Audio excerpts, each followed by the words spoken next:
صدیق جس کو ذات خدا نے کہا، صدیق ہی مصطفیٰ نے کہا، اس کو صدیق مرتضیٰ نے کہا، یوں ہی صدیق سب اولیاء نے کہا۔ میں بھی کہتا ہوں صدیق صدیق ہے، جو نہ صدیق مانے وہ زندیق ہے۔ معزز سامعین کرام اور جہاں تک میری آواز جا رہی ہے سننے والی محترم خواتین، جمادی ثانی کے اعتبار سے آج امیر المؤمنین والمتقین افضل البشر بعد الانبیاء خلیفہ بلا فصل خلیفہ اول سیدنا صدیق اکبر رضی اللہ تعالی عنہ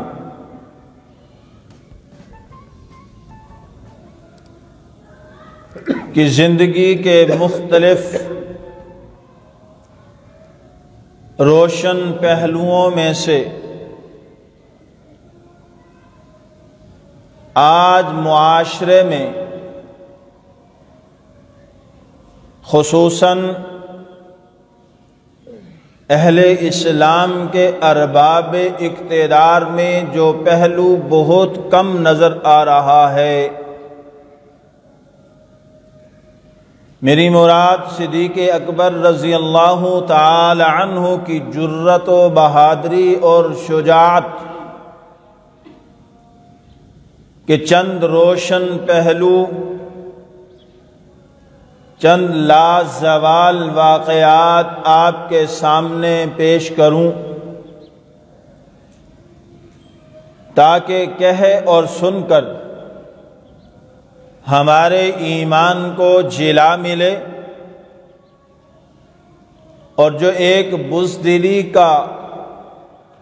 طوق ہم نے اپنے اوپر چڑھا رکھا ہے، بزدلی کا غلاف اوڑھ رکھا ہے، وہ اتارنے میں مدد ملے۔ یوں تو صدیق اکبر رضی اللہ تعالی عنہ کی پوری زندگی اور آپ کی ہر زندگی کا ہر گوشہ اور ہر پہلو امت مسلمہ کے لیے ایک بہترین مشعل راہ ہے، خصوصاً اہل اقتدار کے لیے، ارباب اقتدار کے لیے، جو مسند اقتدار پر براجمان ہیں ان کے لیے۔ لیکن جو جرأت و بہادری اور شجاعت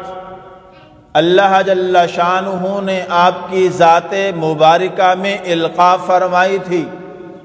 انبیاء کے بعد آپ کے اس وصف کا کوئی اور ثانی نہیں ہے، آپ کی یہ صفت کسی اور میں نہیں پائی جاتی۔ حضور سرور کائنات صلی اللہ علیہ وسلم کی زندگی مبارک میں اگر دیکھا جائے تو تب بھی، اور خصوصاً آپ صلی اللہ علیہ وسلم کے وصال کے موقع پر آپ کی زندگی کا یہ پہلو جرأت و بہادری اور شجاعت والا اور زیادہ نکھر کر سامنے آیا۔ سیدنا صدیق اکبر رضی اللہ تعالی عنہ کی بابرکت زندگی کا اگر مطالعہ کیا جائے تو ہجرت سے ما قبل بھی اگرچہ آپ جسمانی طور پر تھوڑا کمزور تھے، جسامت کے اعتبار سے کمزور ہونے کے باوجود ایمان آپ کا اتنا مضبوط اور قوی تھا کہ بڑے سے بڑے مارکہ میں سب سے پہلے آپ موجود ہوتے تھے۔ ایک مرتبہ حضور سرور کائنات صلی اللہ علیہ وسلم بیت اللہ میں تشریف لے جاتے ہیں،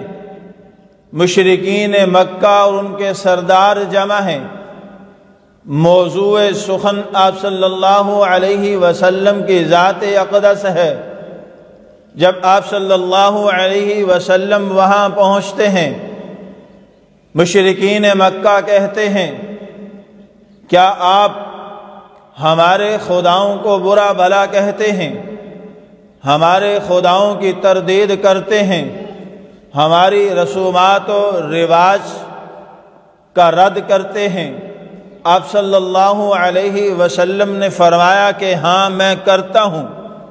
میرا مشن بھی یہی ہے، میری زندگی کا مقصد بھی یہی ہے،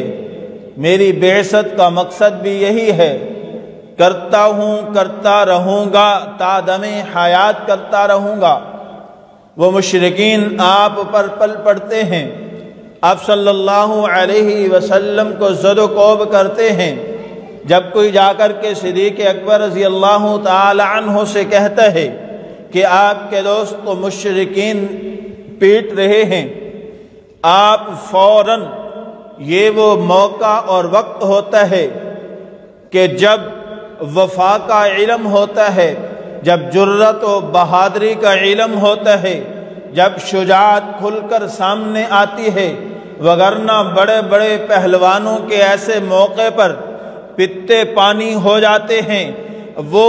سنی انسنی کر دیتے ہیں۔ وہ یہ چاہتے ہیں کہ ایسا انداز اختیار کیا جائے تاکہ کسی کو معلوم ہی نہ ہو کہ اس بات کا علم اس کو ہوا ہے۔ لیکن یہ صدیق اکبر رضی اللہ تعالی عنہ تھے، جیسے ہی کانوں میں آواز پڑتی ہے فوراً دوڑتے ہوئے جاتے ہیں اور جا کر کے آپ صلی اللہ علیہ وسلم کے محافظ بن جاتے ہیں، مشرکین مکہ کے ساتھ لڑائی کرتے ہیں، ان سے آپ صلی اللہ علیہ وسلم کو آزاد کرواتے ہیں، چھڑواتے ہیں اور ان کو برا بھلا کہتے ہیں کہ بدبختو، تم ایک ایسے انسان کو زد و کوب کر رہے ہو جو تمہاری بھلائی کی بات کرتا ہے، جو تمہارے فائدے کی بات کرتا ہے، جو تمہاری کامیابی کی بات کرتا ہے، جو در بدر کی ٹھوکروں سے بچا کر کے تمہیں ایک کے در پر لانے کی باتیں کرتا ہے۔ مشرکین نے آپ صلی اللہ علیہ وسلم کو چھوڑ دیا، لیکن صدیق اکبر رضی اللہ تعالی عنہ کو اتنا زد و کوب کیا کہ آپ بے ہوش ہو گئے۔ بے ہوشی کے عالم میں آپ کو گھر لایا گیا، لیکن جب ہوش آیا تو پھر بھی سب سے پہلے زبان مبارک پر حضور صلی اللہ علیہ وسلم کا نام نامی آیا۔ فوراً پوچھتے ہیں، اپنے زخموں کا کچھ علم نہیں ہے، درد سے ٹیسیں اٹھ رہی ہیں، ان کی کوئی پرواہ نہیں ہے، اگر پرواہ کی ہے تو پھر بھی حضور صلی اللہ علیہ وسلم کی پرواہ کی ہے۔ پوچھتے ہیں کہ آقا کیسے ہیں، معلوم نہیں ہے، جب تک معلوم نہیں ہوتا تب تک کچھ نہ کھاؤں گا نہ پیوں گا۔ اس کو وفا بھی کہتے ہیں، اس کو جرت اور بہادری بھی کہتے ہیں۔ یہ صدیق اکبر رضی اللہ تعالی عنہ کے اندر اللہ جل شانہ نے القاء فرمائی تھی، اور یہ انبیاء کے بعد جرت و بہادری اور کسی کو اتنی نہیں ملی ہے۔ سیدنا امیر المؤمنین علی المرتضی رضی اللہ تعالی عنہ نے ایک مرتبہ لوگوں سے مخاطب ہو کر کے پوچھا، کیا آپ کو معلوم ہے کہ ہمارے اندر سب سے زیادہ جرت اور بہادری والا انسان کون تھا؟ سب سے بہادر صحابہ میں کون تھا؟ اکثر لوگوں نے یہ کہا کہ آپ ہی سب سے زیادہ بہادر ہیں، لیکن علی المرتضی رضی اللہ تعالی عنہ فرمانے لگے کہ نہیں، آپ غلط بیانی کر رہے ہو۔ مجھے اچھی طرح معلوم ہے کہ جب غزوہ بدر کے موقع پر حضور سرور کائنات صلی اللہ علیہ وسلم کے لیے ہم نے ایک چھپر تیار کیا، آپ صلی اللہ علیہ وسلم اس پر تشریف فرما ہوں گے۔ آپ کے اس تشریف فرمانے کے بعد جب باری آئی کہ آپ صلی اللہ علیہ وسلم کی حفاظت کے لیے وہاں کون کھڑا ہوگا، آپ کی حفاظت کی ذمہ داری کون لیتا ہے، آپ کی چوکیداری کی ذمہ داری کون لیتا ہے، علی المرتضیٰ رضی اللہ تعالی عنہ فرماتے ہیں کہ ہم سب لوگ اس بات میں تھے، اس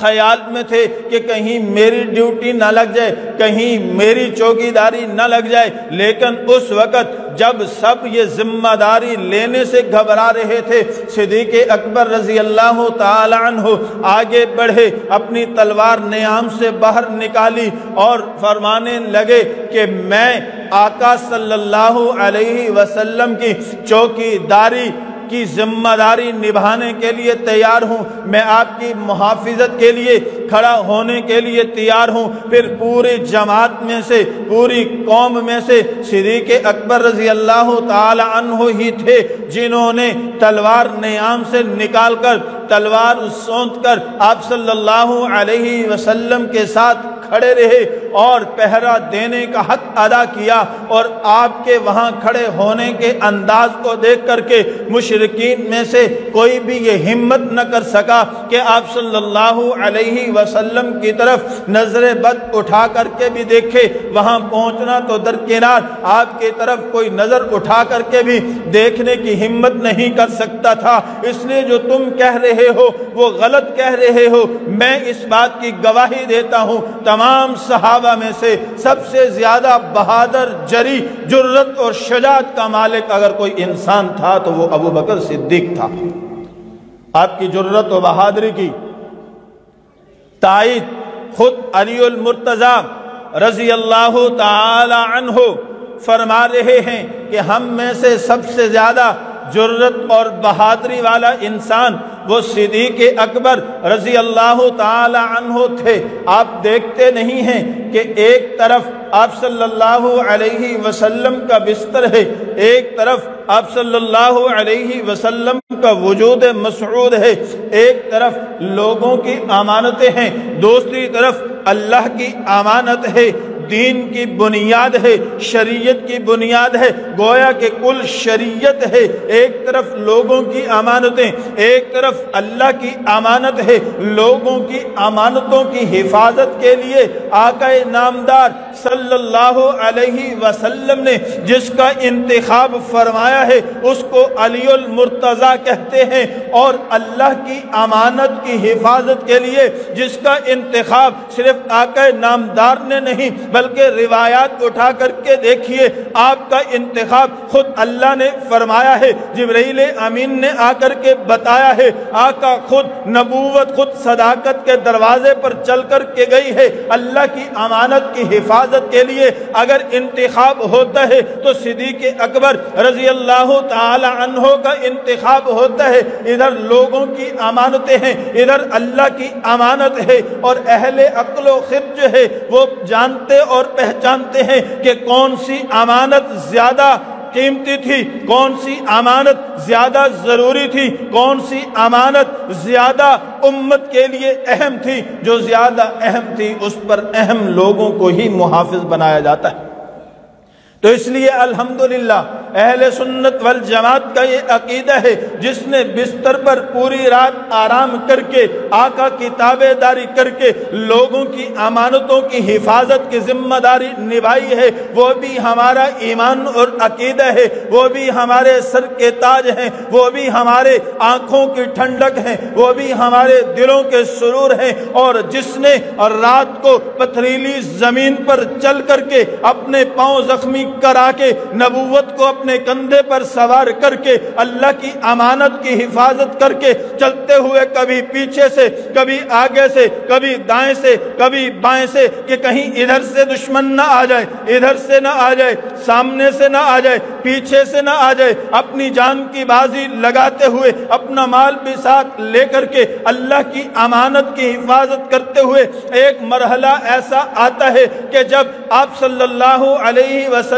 فرماتے ہیں اب چلنے کی ہمت اور سکت نہیں ہے، آپ صلی اللہ علیہ وسلم کو صدیق اکبر رضی اللہ تعالی عنہ اپنے کندھوں پر سوار کر لیتے ہیں۔ وہ کیسا عجیب مرحلہ ہوگا، وہ کیسا انداز ہوگا کہ نبوت صداقت کے کندھوں پر ہے، آپ کی ایڑیاں صدیق کے دل کے ساتھ ٹکرا رہی ہیں۔ وہ کیسا مرحلہ ہوگا جب صداقت نبوت کو لے کر کے غار ثور کے اندر جا رہی ہے اور اس وقت حفاظت کی ذمہ داری نبھا رہی ہے، اور اس کی حفاظت کر کے آنے والی امت کے سامنے اس بات کو رکھ دیا کہ اس وقت انبیاء کے بعد انسانوں میں اگر جرأت و بہادری کا کوئی مصداق تھا تو وہ صدیق اکبر تھے۔ صدیق اکبر رضی اللہ تعالیٰ عنہ سے بڑھ کر کوئی جرأت و بہادری رکھنے والا نہیں، کوئی شجاعت کا پیروکار نہیں ہو سکتا۔ میرے دوستو، صدیق اکبر رضی اللہ تعالی عنہ نے معراج کے سفر میں بھی، صدیق اکبر نے حضر میں بھی، سفر میں بھی، دن میں بھی،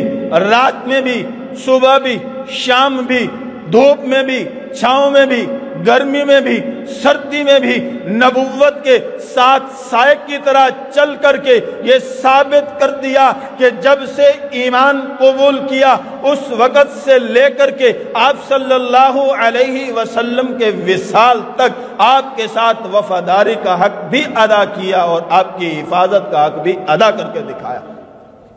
کسی بھی مرحلے پر کوئی کمزوری نہیں چھوڑی، کسی بھی مرحلے پر آپ کی ہمت استقلال میں لغزش نہیں آئی، کسی بھی مرحلے پر آپ نے کمزوری نہیں دکھائی، ہمیشہ سب سے بڑھ کر آگے جرأت و بہادری کے جوہر دکھائے۔ غزوہ احد کے اندر روایات اٹھا کر کے دیکھیے کہ جب تمام صحابہ منتشر ہو گئے تھے، آپ صلی اللہ علیہ وسلم کے گرد 14 لوگ حصار کیے ہوئے تھے، ان میں نمایاں صدیق اکبر رضی اللہ تعالی عنہ ہی نظر آتے ہیں۔ اپنی جان کو ہتھیلی پہ رکھ کے، اپنی جان کو ہتھیلی پہ رکھ کر کے آقا نامدار صلی اللہ علیہ وسلم کی حفاظت کرتے ہوئے نظر آتے ہیں۔ اس کو جرأت کہتے ہیں، اس کو شجاعت کہتے ہیں، اس کو بہادری کہتے ہیں۔ اور پھر اس سے بڑھ کر یہ تو چل آپ صلی اللہ علیہ وسلم کا ایک روحانی فیض تھا، آپ صلی اللہ علیہ وسلم ساتھ ساتھ تھے۔ جب آپ صلی اللہ علیہ وسلم کا وصال ہو گیا اس وقت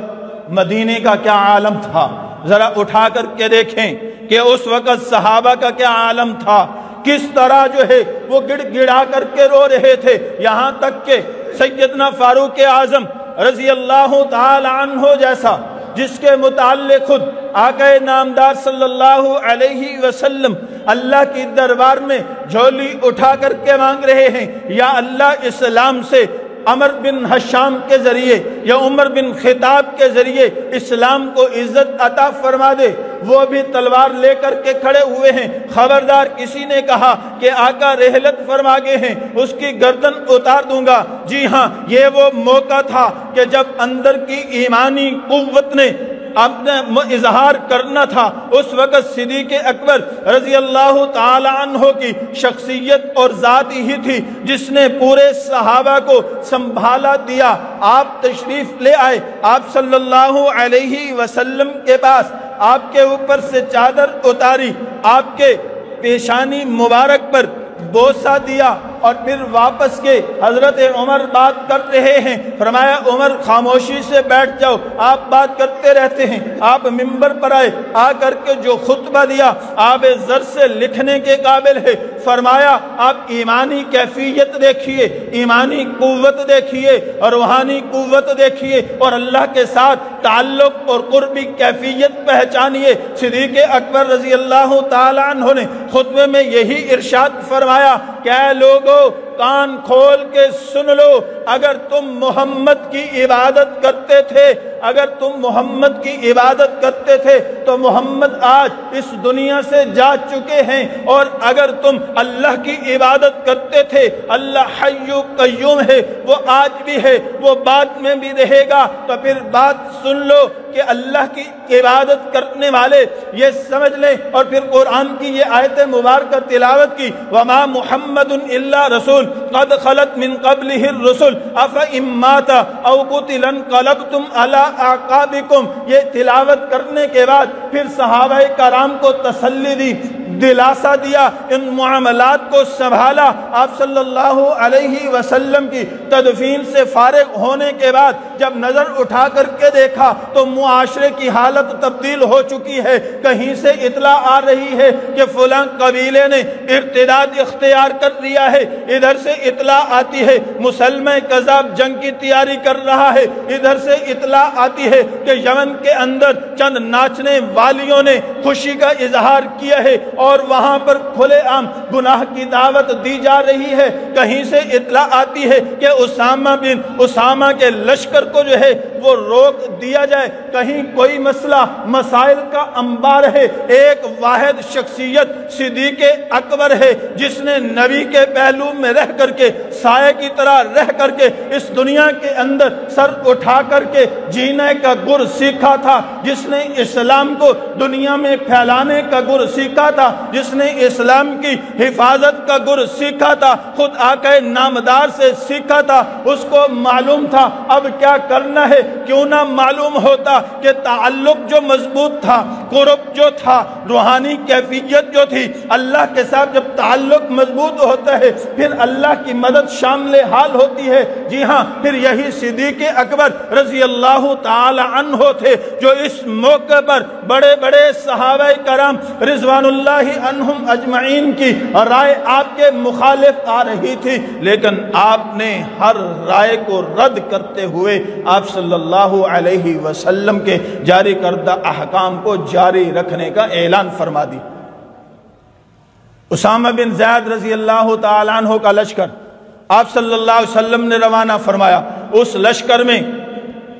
ابو بکر صدیق، عمر فاروق اور جلیل القدر صحابہ کرام موجود تھے۔ اسامہ بن زید کی عمر صرف 17 سال تھی۔ اب معاملہ یہ ہوا کہ اس لشکر کو روک دیا جائے جو بلقان، آج جس کو اردن کہا جاتا ہے، اس طرف جا رہا تھا، اس کو روک لیا جائے۔ مدینہ کے حالات درست نہیں ہیں، فتنے سر اٹھا رہے ہیں۔ نے فرمایا جس لشکر کو آقا نے روانہ کیا تھا صدیق نہیں روک سکتا، وہ لشکر جائے گا۔ اور رائے آئی امیر تبدیل کر دو، کسی بڑی عمر کے تجربہ کار کو امیر بنا کر کے روانہ کر دو۔ فرمایا جس کو میرے آقا نے امیر بنایا تھا صدیق اس کو رد نہیں کر سکتا، امیر بھی اسامہ ہی ہوگا، لشکر بھی روانہ ہوگا۔ آپ چونکہ خلافت کی وجہ سے، جب آپ کو خلافت سونپ دی گئی، خلافت کی وجہ سے آپ صحابہ کی رائے سے مدینہ میں رہ گئے۔ عجیب کیفیت ہے، امیر المؤمنین ساتھ پیدل چل رہا ہے، 17 سال کا جوان گھوڑے پر سوار جا رہا ہے۔ صدیق اکبر اس سے کہہ رہے ہیں، ہدایات دے رہے ہیں اور ساتھ عاجزانہ درخواست کر کے کہ اے امیر لشکر، اگر عمر کو اجازت دے دے تو میں عمر کو اپنے ساتھ مدینہ میں رکھ لوں تاکہ مشاورت ہوتی رہے گی۔ حضرت اسامہ نے اجازت دے دی۔ یعنی یہ کیسا جو ہے وہ پہلو ہے کہ ایک خلیفہ امیر المؤمنین، خلیفہ بلا فصل امیر لشکر سے کس لجاجت کے ساتھ اجازت طلب کر رہا ہے۔ وہ چاہتا تو آرڈر جاری کر سکتا تھا، لیکن نہیں، اپنی انتہائی عاجزی کے ساتھ جو ہے ان سے اجازت طلب کر کے حضرت عمر کو اپنے پاس روک لیتے ہیں۔ جب وہ لشکر روانہ ہوتا ہے، اس کے جاہو جلال کو دیکھ کر کے اس راستے کے جتنے بھی فتنے تھے وہ سب کے سب جو ہے دم توڑ جاتے ہیں۔ وہ سوچتے ہیں ہم نے تو یہ سوچا تھا مدینہ کمزور ہو گیا ہے، اگر مدینہ کمزور ہوتا تو یہ لشکر روانہ کیوں ہوتا، رومیوں کے ساتھ لڑائی کے لیے کیوں نکلتا؟ اگر یہ لشکر نکلا ہے اس کا مطلب یہ ہے کہ مدینہ کمزور نہیں ہے۔ صدیق اکبر رضی اللہ تعالی عنہ کے جرأت و بہادری اور داد شجاعت جیسے اس فیصلے نے ان فتنوں کا قلع کما رکھ کر کے چھوڑ دی۔ یہ جرأت و بہادری اس کو کہتے ہیں۔ صدیق اکبر رضی اللہ تعالی عنہ نے منکرین زکوٰۃ کے خلاف فیصلہ فرمایا، منکرین ختم نبوت کے خلاف فیصلہ فرمایا، لشکر روانہ کیے۔ خالد بن ولید لشکر لے کے جا رہا ہے، اکرمہ بن ابی جہل لشکر لے کے جا رہا ہے، ابو عبیدہ بن جراح لشکر لے کے جا رہا ہے، فلاں سوا سلال لشکر لے کے جا رہا ہے۔ حالت اور کیفیت یہ ہے مدینے کی حفاظت کے لیے کوئی موجود نہیں ہے۔ روایات کو جب اٹھا کر کے دیکھتے ہیں، کسی نے کہا مدینہ کی حالت کو تو دیکھو، تم یہ کیا فیصلے کر رہے ہو؟ صدیق اکبر رضی اللہ تعالی عنہ نے فرمایا کہ تم یہ بات کرتے ہو، میں یہ چاہتا ہوں کہ اگر مدینہ کی حالت اتنی خراب ہو جائے، دشمن حملہ آور ہو، امہات المؤمنین کو پکڑ کے مدینہ کی گلیوں کے اندر گھسیٹے، تو پھر بھی صدیق حضور کے کیے ہوئے فیصلے میں رد و بدل نہیں کر سکتا۔ اس کو کہتے ہیں وفا، اس کو کہتے ہیں جرت اور بہادری، اس کو کہتے ہیں وقت آنے پر بہترین فیصلہ کر کے اپنی جرت، بہادری اور شجاعت کا اظہار کرنا۔ میرے دوستو، مدینہ کی ریاست یہ حقیقی ریاست، ایک مدینہ کے والی آج بھی ہیں، ایک مدینہ کی ریاست آج بھی ہے، وہ مدینہ کا حقیقی والی جس نے ختم نبوت کے دفاع کے لیے 1200 صحابہ کرام کو ذبح کروا دیا، 700 حفاظ اور علماء کو یمامہ کے میدان میں شہید کرا کے ختم نبوت پر اجماع کر کے امت کو یہ مسئلہ بتلا دیا کہ ختم نبوت ایمان اور عقیدے کا مسئلہ ہے، اگر اس پر ایمان نہیں تو پھر ایمان نہیں ہے، اگر کوئی اس پر ایمان نہیں رکھتا اس کا اسلام کے ساتھ کوئی تعلق نہیں ہے۔ ایک آج بھی مدینہ کی ریاست کا دعوے دار جس کو خاتم النبیین کہنا بھی نہیں آتا، سبحان اللہ۔ میرے دوستو، حقیقی مدینہ کی ریاست کے والی یہ تھے صدیق اکبر رضی اللہ تعالی عنہ کی جرت و بہادری اور شجاعت پر مبنی ان فیصلوں کی بنیاد پر میں یہ دعوے سے کہتا ہوں، اور علماء، محدثین، مفکرین، صحابہ نے یہ لکھا ہے کہ یہ صدیق اکبر رضی اللہ تعالی عنہ کی ذات ہی تھی جس نے اس موقع پر صحابہ کو بھی سنبھالا، جس نے اس موقع پر صحابہ کو بھی تسلی دی، جس نے اس موقع کے اوپر ایسے جرت مندانہ فیصلے کر کے اسلام کی نشاط ثانیہ کا آغاز کیا۔ آج تو ہم چلے ہیں ریاست مدینہ بنانے، قوم کی، امت کی نوجوان بیٹیوں کو نچا نچا کر کے نعرہ ریاست مدینہ کا۔ آؤ میں آپ کو بتلاؤں ریاست مدینہ کسے کہتے ہیں۔ صدیق اکبر رضی اللہ تعالی عنہ امیر المؤمنین، خلیفہ بلا فصل ہیں۔ آپ کے دور خلافت کے اندر اطلاع آتی ہے یمن کے اندر بعض عورتیں ایسی ہیں جو گوئی بھی ہیں اور ناچنے والی بھی ہیں۔ آپ صلی اللہ علیہ وسلم کے وصال کے بعد خوشی مناتے ہوئے وہ باہر نکل آئی ہیں، خوشی کا اظہار کر رہی ہیں، برملا گناہ کی دعوت دے رہی ہیں، برملا ناچ اور گانے کی محافل منعقد ہو رہی ہیں۔ صدیق اکبر رضی اللہ تعالی عنہ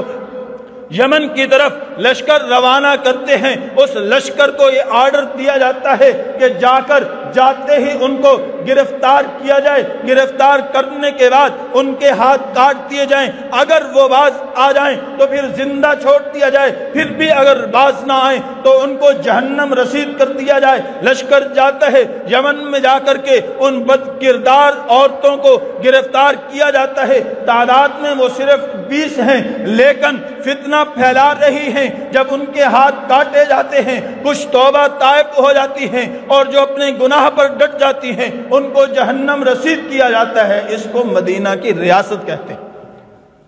اس کو خلیفۃ المؤمنین، خلیفۃ المسلمین کا فیصلہ کہتے ہیں، کردار کہتے ہیں۔ تو اس لیے میرے دوستو، سیدنا صدیق اکبر رضی اللہ تعالی عنہ جیسا جرت مند، بہادر کوئی نہیں ہے۔ اس وقت کے دشمنان اسلام کو بھی یہ بات سمجھ میں آ گئی کہ آقا کے بعد اگر کسی کا نمبر ہے تو وہ صدیق اکبر کا ہے۔ غزوہ احد کا موقع ہے، آپ صلی اللہ علیہ وسلم تشریف فرما ہیں۔ ابو سفیان نے دیکھا میدان خالی نظر آ رہا ہے، سب سے پہلے اس نے آواز لگائی ہے۔ آواز لگا کے وہ کہتا ہے کہ کہاں ہے ابن عبداللہ، کہاں ہے ابن عبداللہ؟ حضرت عمر جواب دینا چاہتے ہیں، آپ صلی اللہ علیہ وسلم نے فرمایا صبر کرو، خاموشی اختیار کرو۔ آپ صلی اللہ علیہ وسلم کو آواز لگانے کے بعد پھر وہ نعرہ لگاتا ہے، کہاں ابن قحافہ یعنی صدیق اکبر کہاں ہے؟ پھر کہتا ہے کہاں ہے ابن خطاب؟ جب جواب نہیں ملتا اس ترتیب سے تو میں کہتا ہوں ابو سفیان مشرک تھا، کافر تھا، اس کو بھی معلوم تھا اللہ کے نبی کے بعد اگر کسی کا مقام ہے تو وہ صدیق کا ہے، وہ قحافہ کے بیٹے کا ہے، وہ ابن قحافہ کا ہے، وہ صدیق اکبر کا ہے۔ اس کے بعد اگر کسی کا مقام ہے تو وہ عمر ابن خطاب کا ہے۔ لیکن آج 1400 سال بعد ایک ایسا طبقہ نکلا ہے جس کا چہرہ بھی سیاہ ہے، جس کا لباس بھی سیاہ ہے، جس کا دل بھی سیاہ ہے، جس کا انگ انگ سیاہ ہے۔ جب ہر جگہ پر سیاہی پھیل جاتی ہے تو پھر کوئی رنگ روحانیت کا اثر نہیں کرتا، وہ کہتا ہے کہ نہیں صدیق کا پہلا نمبر نہیں ہے۔ جب ہر طرف سیاہی پھیل جائے گی تو پھر روحانیت کہاں نظر آئے گی، پھر مقام کہاں نظر آئے گا، پھر پہلا نمبر کہاں نظر آئے گا۔ لیکن میرے دوستو، جن کے سینے کے اندر ایمان کی روحانیت ہے اور جس کا رشتہ روضہ اقدس کے ساتھ آج بھی کلمے کی بنیاد پر قائم ہے، وہ ڈنکے کی چوٹ پر کہتے ہیں افضل البشر بعد الانبیاء صدیق اکبر رضی اللہ تعالی عنہ ہے۔ تمام انبیاء کے بعد سب سے افضل انسانوں میں سے کون؟ ذرا اونچی آواز سے، صدیق اکبر رضی اللہ تعالی عنہ۔ تو میرے دوستو، انتہائی اختصار کے ساتھ آپ کے سامنے صدیق اکبر رضی اللہ تعالی عنہ کی جرأت و بہادری اور شجاعت پر مشتمل ایک دو واقعات کی جھلک آپ کے سامنے رکھی ہے، اس نیت کے ساتھ کہ کل قیامت کے دن ہمارے لیے ذریعہ نجات بن جائے، کل قیامت کے دن ہمارے لیے ذریعہ نجات بن جائے۔ اور انشاءاللہ آئندہ جمعۃ المبارک سیدنا صدیق اکبر رضی اللہ تعالی عنہ کا ایک ایسا پہلو جو آج ہماری امت سے نکلتا چلا جا رہا ہے، یہ پہلو بھی ناپید ہو چکا ہے۔ ہم مصلحتوں کے اندر جو ہے وہ پھنس جاتے ہیں، ہم مصلحتوں کا شکار ہو جاتے ہیں۔ دین پر غیرت ایمانی کا اظہار کرنا یہ صدیق اکبر رضی اللہ تعالی عنہ کی بھی سنت ہے، اللہ کے نبی کی بھی سنت ہے، اللہ کی بھی سنت ہے۔ میرے دوستو، آپ دیکھیے کہ جب اعلان ذات کا ہو رہا تھا، ابو سفیان نے نام بلائے، ذاتیات کا معاملہ تھا، کہاں ہے ابن عبداللہ، کہاں ہے ابن قحافہ، کہاں ہے ابن خطاب۔ لیکن پھر اس کے بعد اس نے ایک اور حملہ کیا، اس نے جب کہا ہبل کیجئے، اپنے خداؤں کے نعرے لگانے لگا کہ ان سے بڑا کوئی نہیں ہے۔ پھر آپ صلی اللہ علیہ وسلم نے فرمایا عمر اب جواب دو، اب معاملہ ایمان کا ہے، اب معاملہ عقیدے کا ہے، اب غیرت ایمانی کا معاملہ ہے۔ اسلام ہمیں یہ درس دیتا ہے جب معاملہ ذات کا ہو مصلحت اختیار کر لو، جھک جاؤ۔ اللہ نے اسی میں عزت رکھی ہے جب معاملہ ایمان کا ہو، جب معاملہ عقیدے کا ہو، جب معاملہ نظریے کا ہو، جب معاملہ اسلام کی بقا کا ہو، جب معاملہ اسلام کی غیرت کا ہو، پھر اس وقت کوئی مصلحت نہیں ہے، پھر بوانگ دہل میدان عمل میں نکل کے کفر کو جواب دینا یہ عین سنت نبوی ہے اور سنت اللہ ہے۔ پھر حضرت عمر رضی اللہ تعالی عنہ نے میدان میں کھڑے ہو کر کے پھر نعرہ لگایا، پھر کہا کہ اللہ ربنا، اللہ ہمارا رب ہے اور اللہ ہی ہمارا مولا ہے، اور تمہارے یہ ہبل، یہ لات منات عزا یہ کچھ بھی نہیں ہے، تمام مالکیت، تمام حکومت جو ہے وہ صرف اور صرف اللہ کی ہے۔ تو آج بھی اسی نظریے کو اپنا لو، اسی میں دنیا کی بھی کامیابی ہے، آخرت کی بھی کامیابی ہے۔ اللہ جل شانہ سے دعا ہے اللہ جل شانہ ہم سب کو جو کچھ کہا سنا گیا ہے اس پر عمل کرنے کی توفیق عطا فرمائے۔